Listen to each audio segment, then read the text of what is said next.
What's up, everybody? Jeff here, and last weekend was the Rise of the Caciques tournament for Mythic Americas. So somehow they convinced me to come to Jersey again. I'm not sure how that happened, but we have good reason for it. And I was super excited to go to this event because this is a game that I've played probably 10-ish times, but I haven't gotten nearly as many reps in as I would have liked to, so I was really looking forward to getting a full day to go and play 3 games in a row.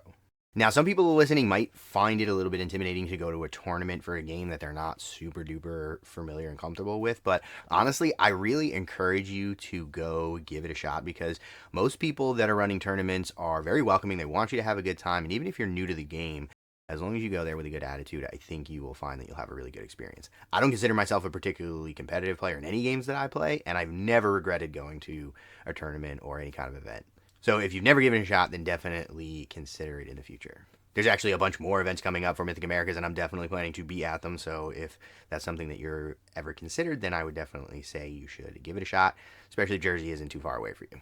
So I headed out to New Jersey on Saturday morning, super early, and I brought along my Aztec army because my Taino army is not painted yet, and I've pretty much only played Aztecs up until this point, so they're the ones that I'm kind of comfortable with. Now, the interesting thing about playing in this tournament, and this is something I'm not used to because of the other games that I play, but I know it's pretty common in some systems, I actually had to make a list that I was going to bring to every single round of the tournament, and I had to submit that ahead of time. So I went through and I tried to make a kind of all-comers list that could handle a bunch of different matchups and a bunch of different scenarios. And it was pretty close to the list that I tend to be playing. I took my General High Priest with no upgrades. I took the IR with an extra wound because he's a pretty boy and he likes to never die. I had 2 units of Eagle Warriors with slings. I really like these guys because when they use their full activation just to shoot, they actually get twice as many shots, which is a whole ton of dice for the amount of points that you pay for these guys. Ranged attacks are really powerful in Mythic Americas because they're a good way to kind of plink a couple of models out of your enemy's units, but also they'll put out Brave markers, which makes your opponent's models a little bit harder to manage. I then had a unit of Hummingbird Warriors, and these guys are really fast, and what I found after playing through the tournament is they're also really good in combat. They have Macrobeetles by default, and they're just good weapons. So it turns out they're pretty good shock troops or scheme runners, whatever you want to do with them. I had a unit of Spider Sisters, and they're there just to hold an extra magic spell. And then I had my zombie army. We had 2 5-man units of Bound Dead and then a 9-man unit of Bound Dead, and that's just because that's how the points worked out. And these guys are just really cheap kind of speed bumps. I put them in front of my opponent's models that I don't want to threaten other things, and they are just a bunch of wounds they have to chew through. Every once in a while they get lucky and they'll hit something, but mostly they just stand there and are annoying. And then I had the Bound Dead Marauders, and these are really the damage dealers of this army. They have the most powerful attacks available to me with their huge Macrobeetles. I also gave them extra health so that they're a little bit harder to put down. And there's a bunch of ways that the army has to actually heal them back. So if I do lose a few of them, I can always try to save them and keep them in there to take out some extra units. The strategy that I find works really well with the Aztecs is to have some of your tar pit units hold the enemy models down and then have some of your beater units run in and hit them while they can't kind of resist with thrown weapons or ranged weapons. Another interesting thing about Mythic Americas is that there are 2 alignments that you can play with, and this is going to determine things like your secondary objectives as well as your magic spells. And this is something that's not determined until you actually start the game. So when you're going into a particular round, you don't know whether you're going to be ever living or ever changing. And that's really cool because it actually makes some of the decision making in list building a little bit different because you'll want to be able to plan for either alignment. Your opponent might win that roll off and get to choose. So you kind of have to be good at using both of them and know how you're going to approach a different scenario depending on whether you're ever living or ever changing. So I showed up at Mythicos, and it's always good to see the guys from Mythicos Studios. I've had a couple of the people from the team on the channel a few times, and they're really good guys. But unfortunately, we found out when we got there that a handful of people who had signed up for the tournament actually had to back out at the last minute, which is unfortunate, but there were still enough people there to run the tournament, so things went on. And of course, Brandon from the Danger Planet was there, so you know it's going to be a good time. Hey, look, I found a Brandon! What? I'm not Brandon. You can't prove anything. Hi! That's Brandon. It's definitely Brandon. I checked his ID before I asked. Now, I know Brandon has a lot of games in Mythic Americas under his belt, so I was a little bit worried about having to go up against him. And as luck would have it, I got paired against him in the first round. Now, interestingly, Brandon had been playing Tribal Nations, and at the last minute, he decided to switch over to the Maya, who are much heavier hitters. They're maybe the heaviest hitters in the entire game. They can outfit themselves with huge Macrobeetles, and they're just super brutal in combat. And I know he's definitely gotten a couple of reps in with that army, So I was definitely a little bit intimidated going into the first round, not knowing how it was going to match up against my kind of tar pit army, because if he's able to just knock out a bunch of my stuff, it's going to kind of throw off my game plan. We were playing build altars to the gods, and as it turned out, I was able to use my tar pitting ability as well as my range threat to kind of plink away a couple of his important units so that they couldn't do quite as much damage when they got in. And of course the IR was MVP, because even with those huge max, it's still super hard to put damage on the IR, and with 4 health, it's a lot to chew through. Now granted, he's well over 200 points, so it's kind of a big investment to have him in your army, but I think it's usually worth it. I think what really hurt the Maya was that he invested in a lot of really heavy-duty units, but because of that, he had far fewer of them, and it was a little bit harder for him to manage my tar pity models and my zombie speed bumps. So I think that game ended up going 4-3 in my favor. It was very close. It was down to the last turn that we played. I think we only played 3 turns, but I did manage to pull it out by getting some points on my secondary objective. It was a super fun game, and I was feeling pretty good about it. And going into round 2, I was actually paired up against Mike, who is a friend of Brandon's, and I've actually played against him before. And he is an Inuit player. I have a couple of games against Inuit, so I know that their big thing is that they just stick around forever and never die. The Aztecs are kind of tanky because they have a lot of bodies, a lot of cheap bodies, and they have ways to bring bodies back. But the Inuit are tanky because they have really good saves, and also when you kill them, they don't die until the end of that turn. So when your opponent charges a unit into you and you hit a bunch of them in kind of defensive fire, they still get to come in and stab you anyway, which is pretty brutal. Now, the scenario we were playing in round 2 required you to grab some objectives and then move them off the back of the board, and I think that really hurt the Inuit player's strategy because he had a bunch of big high body count units. He had like units of 9, and because of that, he didn't really have anybody that he could sacrifice to just go in and grab the objectives and leave.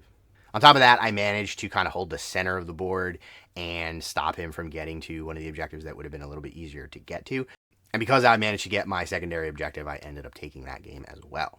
It was a really fun game. He made it really hard for me at the end. I thought I was going to be able to get at least one more point, but he ended up doing a pretty good job of defending, and it was also a close game, though I don't remember what the score was off the top of my head. If you're enjoying this video and you want to support the channel, then there's a couple of different ways that you can do that. The first would be to pick up some merchandise through my merch store. You can grab a t-shirt, a hoodie, a mug, a sticker, all sorts of cool stuff like that. You can also shop using my affiliate links, so if you're going to make any purchases from any of these companies, you can use the links in the description below to make your purchases, and it will go directly to supporting the channel at no extra cost to you. There's also a link for my Ko-fi if you would just like to give me a tip, or my Patreon if you want to support me longer term. I have a bunch of different tiers there, and there are all sorts of benefits available to people, such as early access to videos, ad-free videos, the opportunity to vote in polls about upcoming content, and extra entries into the giveaways that I run occasionally. But if none of that is your cup of tea, no problem at all. Just make sure that you're subscribed to the channel and leave a like on the video. It actually helps a tremendous amount. And if you want to go the extra mile, then consider sharing the video out with some friends who you think might find it interesting. The YouTube algorithm is not kind to small YouTubers, so that helps a whole bunch. Other than that, consider joining the Discord, also linked in the description, where you can come and hang out with me and the rest of the community and talk games. But with that, let's get right back to the video. Now, I intended to film a lot more stuff while I was there, but things were so crazy and time was just flying by as we were getting games in and taking a break to stuff food down our faces and then go back to the tables. So I really didn't get as much filming done as I was expecting to. And before I knew it, we were on to round 3, and I was facing a Tribal Nations player. Now, in the past, I've had some pretty good success against Tribal Nations because they are pretty fragile. They are really good because they have tomahawks, which means that they always get the opportunity to use thrown weapons or to throw them at you when you're charging at them. So they get a lot of dice to throw at you, and they're pretty heavy-duty weapons in addition to that.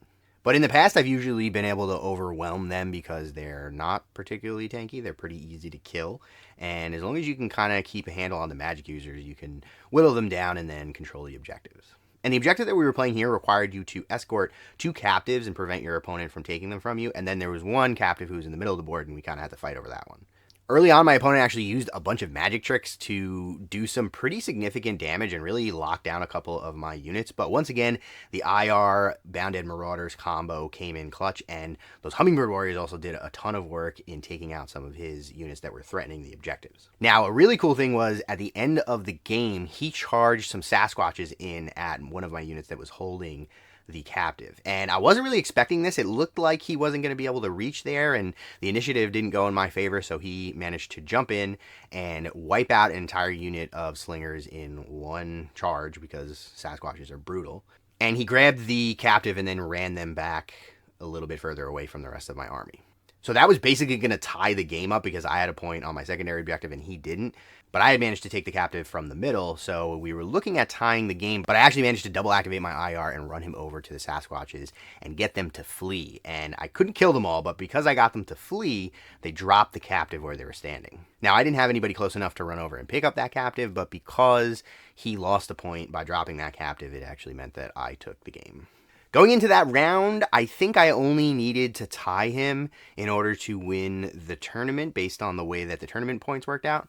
The way they do the tournament points is a loss gets you 0 tournament points, a tie gets you 1, a victory gets you 3, and a major victory, which means you won and also accomplished your secondary objective, gets you 5 tournament points. So because of that, I managed to lock in the victory with 3 wins in a row. Third place is Mike with Inwit. Well done. A fellow Inwitter. So, Mike, you're going to get a behemoth of your choice and a $10 gift card to Mythicos that you can use online. You can use it here. You can use whatever. Okay? Excellent, thank you. So, congratulations. Wow. Second place, Brandon. With the highest VP count in one game. Wow. 7 VPs. Yeah. Cheater. Cheater. Panthers. So, Brandon, you're going to get a starter force of your choice and a $20 gift card. Wow. Okay? First place. First place with 3 wins in a row, Jeff with Aztecs. We did it! Best painted We started letter writing campaign. goes to Eric. So, Eric, Beautiful you're going to army, get a dude. starter force of your choice and a $25 gift card. I was really shocked. I did not expect to do that well, and I think it was a combination of the IR being an absolute monster and also the fact that the pairings that I got worked to my advantage as far as what the objectives were that we were going against. I had a slight advantage because of the way that my army worked into those particular matchups. For example, I think if I played the Inuit player in the 3rd round, it might have been a little bit harder for me, and I definitely think if I played the Tribal Nations player in the 1st round, it would have been way harder because they're super fast, and it would have been hard for me to keep up with them. But I felt really good about it. It was really great to get 3 games of this in a row, and I feel like I really have my legs under me with the Aztecs. They're a ton of fun to play, but I am really looking forward to giving my Taino a go. I think I'm going to try to get them painted up in the next month or so that I can start playing with them. And stay tuned because hopefully I'll get some more battle reports up where you can check out how they play. They're really interesting. They work way different than a lot of the other armies. Now, I found out when we showed up that there was like a ton of prize support for this tournament, which is kind of wild. There was no entry fee. These guys are super duper generous, and it turns out that a bunch of us won a whole bunch of Mythic Americas stuff. Because I got first place, I actually ended up getting a 1,000-point army of my choice in addition to a $50 gift card, which is crazy. Now, I've famously had a really hard time picking what army I like best for this game because I think all the armies are super cool and I really don't think there's any bad choices, but that means it's always hard to pick the good choice. But I've definitely had my eyes on the Inca for a really long time, mostly because the Maras is a crazy cool model. I like big snakes and I think it's super cool. And they also have the Supai Ravagers, which are smaller snakes, and they're cool because they're Crux units, which means they can run in other armies as well as in the Incas. So I went over and I picked out a 1,000-point army of Incas. These guys are really cool. They're all like noblemen and they have pretty heavy duty armor and they have some unique weapons that you don't see in a lot of the other armies. I also really like that they use copper-headed axes. They just look super cool to me. I don't know. I'm a big fan.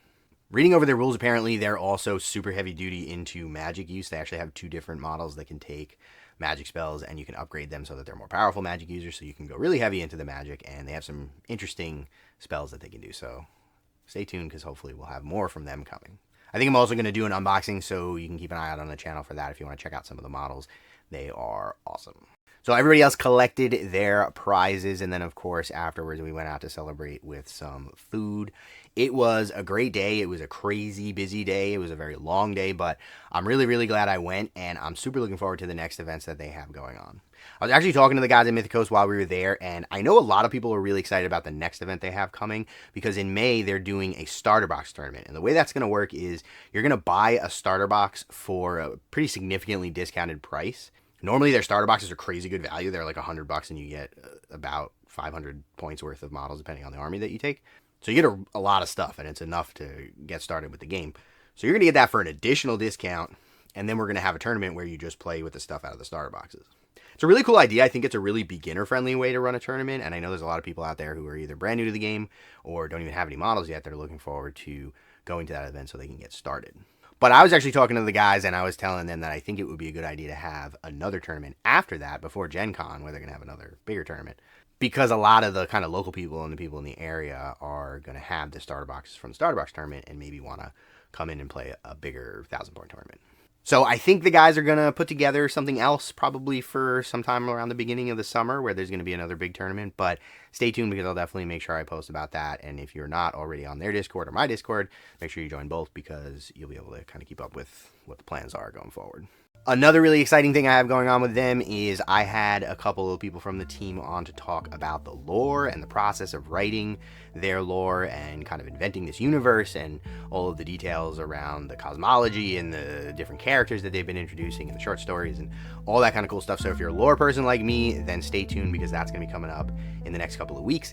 And I think we might have a little giveaway associated with that video. So you'll definitely won't want to miss it because everybody likes free toys. So get down in the comments and let me know what army do you think is the coolest for Mythic Americas. I know it's a really tough choice, so I'll understand if you have to put more than one answer. But also let me know if you think you would be interested in coming out to an event. They have their headquarters in Jersey. The store is really cool. They have a ton of stuff there. I always pick up some paint while I'm there because they carry like every line of paint. And they have a really nice gaming space with multiple rooms with tables. And the tables from Mythic Americas are always gorgeous. I love playing on tables with Mesoamerican pyramids and all kinds of cool stuff. So it's definitely worth the trip if it's not too far for you. And they have a bunch of events coming up as well as a tournament at Gen Con and at PAX Unplugged. So if those are closer to your neck of the woods, then definitely check those out as well.